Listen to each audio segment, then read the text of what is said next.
Сәлем, менің есімім Жұлдыз, жасым 22-де, 2001 жылғымын және кірпік саласында, сұлулық саласында жүргеніме уже 6 жыл болды және 6 жылдан асып бара жатыр.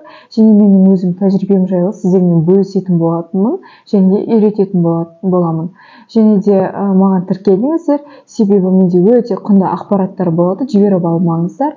Және білгілеріңіз келген информацияны маған комментарийға жазсаңыздар, мен сіздерге міндетті түрде жауап беремін.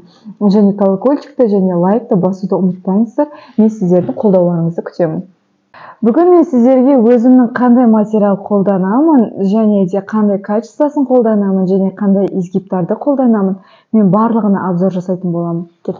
Мен бірінші адамның көзін мицелляркамен сүртемін, ватный дискпен.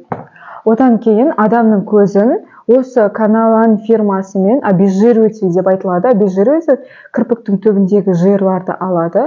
Осымен ухачисткамен сүртемін. Одан кейін праймер. Праймерді бір алып қойсаңыздар, сіздерге 2-3 жылға жетеді.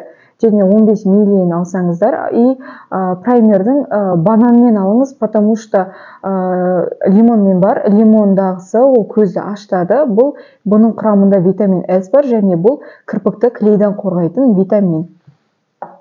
Және де мен қолданатын снятие, ол авитальдың снятиесі, бұл мандаринмен алғаным, бұдан алдыңғысы бұл бананмен алғаным, банан мен қолданғаным уже таусылып жатыр. Және мен қолданатын клей, ол Академия Лашмейкер, Ромео клейі 5 грамм. Мен неге бұны қолданамын, потому что бұл гипоаллергенный және көзді ашытпайды, сол үшін маған өте ұнайды. 6 жыл болды уже қолданып жүргеніме. Және расческа бұл бізге керек. Бұл мен кірпікті каждый клиент бір ай сайын расческаны ауыстырып тұрған дұрыс, потому что бұл жеке гигиена.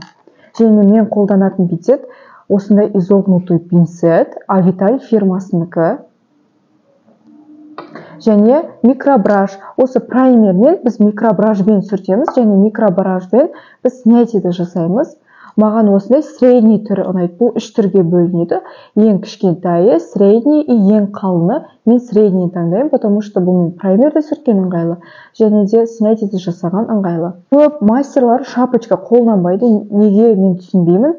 Потому что шапочка бұл жеке гигиена, және де келген клиенттің шашында біз қолмен үйкегеннен кейін біз майламайтын боламыз. Сол үшін шапочканы обязательно кигізген дұрыс. Және колечко. Колечкода мен осындай колечко қолданамын, ортасы бөлінген болу керек. Және скотчтан мен осындай силиконовый скотч қолданамын. Неге мен патчи қолданбаймын? Потому что патчи более европейский стильдегі көздерге арналған патчи, и біздің көзге бұл арналмаған, көзді қиып жібереді. Сол үшін мен осындай силиконовый скотчпен өзімнің икеміме, өзім ыңғайлылығыма байланысты көзге жабыстырып қоямын. Және мен қолданатын кірпіктер.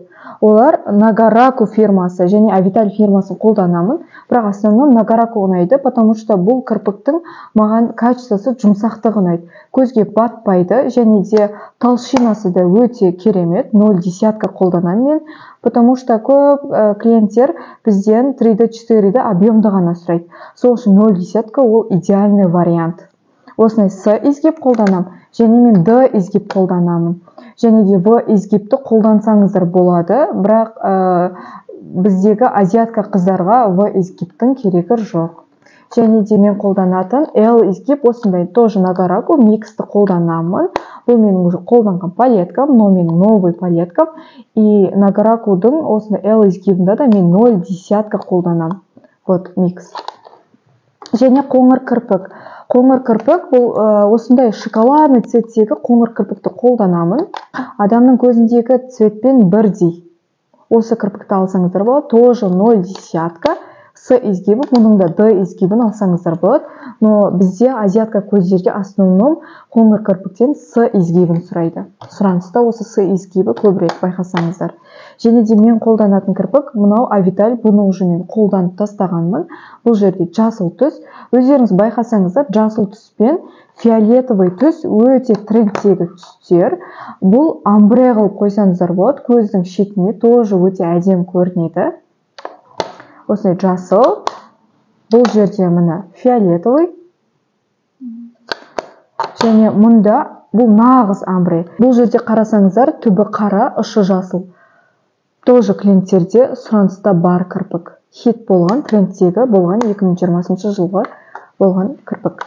Және осындай түстер, осындай қызғыш түс, розы, сары түсті көп адам сұрай бермейді. Основном бізде фиолетовый түс пен жасыл түсті алады, байқасаңыздар. Вот осы менің материалым.